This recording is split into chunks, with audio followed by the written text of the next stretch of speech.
ఓం మహాగణాధిపతయే నమః. ఓం గురుభ్యో నమః. ఓం శ్రీమాత్రే నమః. పరమేశ్వర స్వరూపమైనటువంటి జ్యోతిష, వాస్తు మరియు ఇతర అనేకమైనటువంటి శాస్త్రములను మనకు అందించినటువంటి మహర్షులకి నమస్కారం. హయగ్రీవ హయగ్రీవ హయగ్రీవేతి యో వదేత్ తస్య నిస్సరతే వాణి జహ్నుగన్యా ప్రవాహవత్.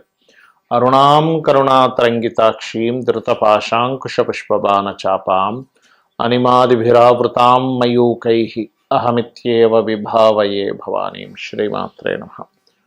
ప్రేక్షకులకి ఆ లలితాంబిక అమ్మవారి యొక్క అనుగ్రహం పరిపూర్ణంగా కలగాలని మనస్ఫూర్తి కోరుకుంటూ మనం ఈరోజు చెప్పుకోబెట్టిన టాపిక్లో ఒక్కొక్క గ్రహం గురించి చెప్పుకుంటూ ఉన్నాం. ఈరోజు శని భగవానుడి గురించి అసలు ప్రతి ఒక్కరి జాతక చక్రంలో అది ఉన్నటువంటి స్థితిని బట్టి ఎటువంటి ఫలితాలు జరుగుతాయి.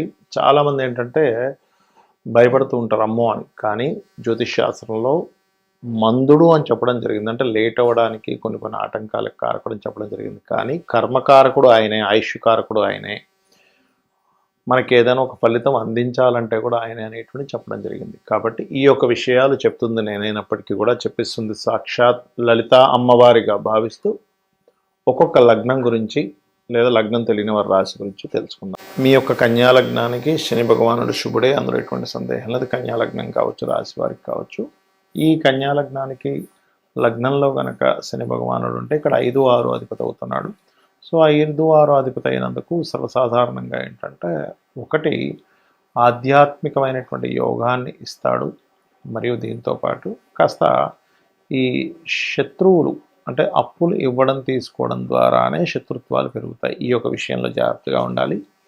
మరియు కాస్త వేడి చేయడం, హీట్ రిలేటెడ్ వాటి వల్ల కూడా కొంతవరకు హెల్త్ పరంగా కొంత జాగ్రత్త వహిస్తూ ఉండాలి.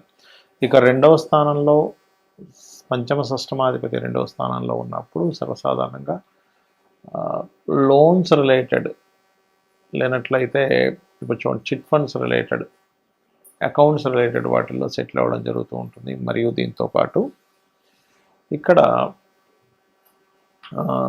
సంతాన సంబంధించినటువంటి విషయంలో కొంచెం స్ట్రెస్ ఉంటుంది. బట్ సంతానం కలిగిన తర్వాత నుంచి కూడా మీకు మార్స్ కనుక బాగుంటే, ఎందుకంటే ఈ లగ్నానికి అష్టమాధిపతి తృతీయాధిపతి అవుతాడు మెయిన్గా. సో ఈ కుజుడు యొక్క స్థితి కనుక బాగుంది, ఉచ్చస్థానంలో వెళ్ళి కూర్చున్నాడు, సంతాన స్థానంలో వచ్చి కూర్చున్నాడు, ఇంకా మళ్ళీ అక్కడ సంతానం కలిగినప్పటి నుంచి అద్భుతంగా ఉంటుంది.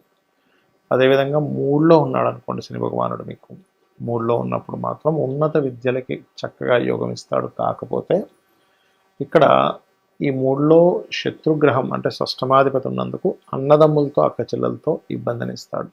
అంటే తెలియని మిస్అండర్స్టాండింగ్స్ జరుగుతూ ఉంటాయి. 4వ స్థానంలో శని కనుక ఉన్నట్లయితే ఇది కొంతవరకు లోన్ పరంగా మీరు ఏదైనా ప్రాపర్టీ కొనుక్కోవడానికి యోగ్యవంతంగా ఉంటుంది. కాకపోతే ఈ 5వ అధిపతి 4లో ఉన్నందుకు సంతానాన్ని పొందే విషయంలో కాస్త ఎక్కువ ప్రయత్నం చేయాలి. 5వ స్థానంలో ఉన్నాడు శని ఉదాహరణకి. పంచమాధిపతి పంచమంలో ఉన్నప్పుడు చాలామంది అమ్మో శని భగవానుడు పంచమంలో ఉన్నా అనుకుంటారు. కానీ ఇక్కడ సంతానం కలిగిన తర్వాత నుంచి అద్భుతంగా వీళ్ళకి కలిసి రావడం జరుగుతుంది. అయితే ఇక్కడ లోన్ ద్వారా కూడా గృహయోగం కూడా ఇస్తాడు అక్కడ. ఎందుకంటే ఎంతైనా షష్టమాధిపతి పంచమ స్థానం అంటే ఏంటి, లోన్ తీసుకోవడము తీర్చేసేటువంటి బలం కూడా ఇస్తాడు ఇక్కడ. ఇక షష్టమాధిపతి షష్టమంలో ఉన్నట్లయితే ఇక్కడ కూడా ఏంటంటే కొంతవరకు మీకు శత్రువుపై జయాన్ని, న్యాచురల్గా 6th హౌస్లో పాపగ్రహాలు మంచిదే కాబట్టి శత్రువుపై జయము, కోర్టు కేసులపై జయం ఇట్లాంటివి ఇస్తాడు. కాకపోతే అది కొంతవరకు మీరు ఏదైనా ఒక మాట్లాడేటప్పుడు, మెయిల్ పంపించేటప్పుడు, కమ్యూనికేట్ చేసేటప్పుడు కాస్త జాగ్రత్తగా ఉండాలి.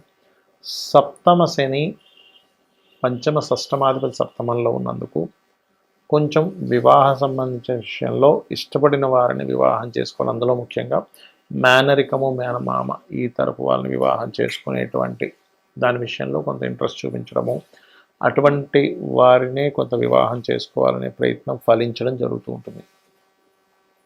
ఇక అష్టమ శని పర్టికులర్గా లేడీస్కి అయితే కొంత మిస్క్యారేజ్ అనేటువంటిది జరుగుతూ ఉంటుంది. కొంచెం సంతానంతో చిన్న చిన్న గొడవలు ఇట్లాంటివి జరుగుతుంటాయి. ఫ్రెండ్స్ ద్వారా ఇబ్బందులు రావడము, షేర్ మార్కెట్ ద్వారా ఇబ్బంది రావడం జరుగుతూ ఉంటుంది. మరి ఇదే శని భగవానుడు మనకి 6వ అధిపతి కూడా అవుతాడు. కాబట్టి ఈ 6వ అధిపతి అష్టమంలో ఉన్నప్పుడు ఉద్యోగ సంబంధించిన విషయాల్లో, అందులో ముఖ్యంగా మార్కెటింగ్ రంగాల్లో ఇట్లాంటి వాటిలో బాగా రాణించడం జరుగుతూ ఉంటుంది. కాకపోతే కొంత స్ట్రెస్ కూడా ఉంటుంది.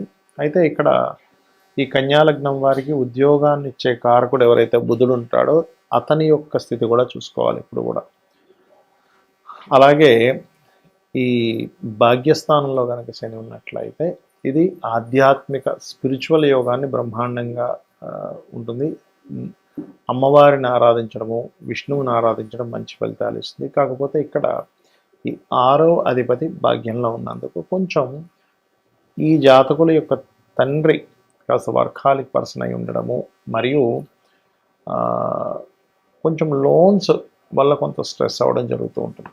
మరి అదే విధంగా చూసుకున్నట్లయితే ఇక్కడ దశమ స్థానంలో కనుక శని ఉన్నట్లయితే పూర్తిగా ఉద్యోగం మీదే వీళ్ళ లైఫ్ ఒక మంచి రేంజ్కి తీసుకెళ్తూ ఉంటుంది. కాకపోతే ఇక్కడ ఎప్పుడు కూడా ఏదైనా ప్లానెట్ పిఏసి అంటారు, అంటే ప్లేస్మెంట్ ఆస్పెక్ట్ అండ్ కంజంక్షన్ బాగుంది అంటే ఆ రకంగా బాగా కలిసి రావడం జరుగుతుంటుంది.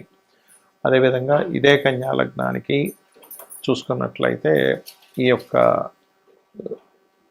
శని భగవానుడు కనుక లాభస్థానంలో ఉన్నాడు అని అనుకుంటే, అయితే ఇక్కడ మరొక విషయం ఏంటంటే ఈ లాభస్థానంలోని దశమ స్థానంలోని ఉన్నప్పుడు సర్వసాధారణంగా మనకి పంచమాధిపతి కూడా అవుతాడు ఈ శని. కాబట్టి ఏదైనా క్రియేటివ్ రిలేటెడ్ కూడా కలిసి రావడము, మరియు ఈ లాభస్థానంలో ఉన్నప్పుడు ఏంటంటే పర్టికులర్గా మీకు సంతానం కలిగిన తర్వాత నుంచి బాగా కలిసి రావడము ఇట్లాంటివి కూడా జరుగుతాయి. కాకపోతే ఈ షష్టమాధిపతి ఎప్పుడైతే లాభంలో ఉంటాడో కొంచెం లోన్స్ ఎక్కువగా లోన్స్ తీసుకుంటూ ఉంటారు, ఏ వస్తువు కొన్నా ఏదైనా. ఇది కొంచెం మాత్రం వీళ్ళని చూసుకొని చేయాలనేటువంటి చూపిస్తుంది.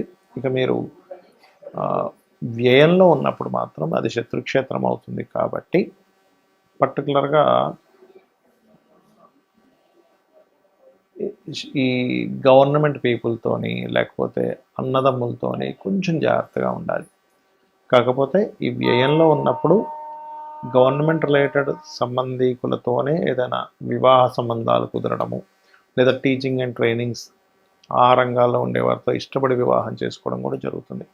ఇక మీరు చేయవలసిన దేవతారాధన కాలభైరవ అష్టకం లేదా వెంకటేశ్వర స్వామి యొక్క నామస్మరణ అన్ని విధాలా మీకు బాగుంటుంది.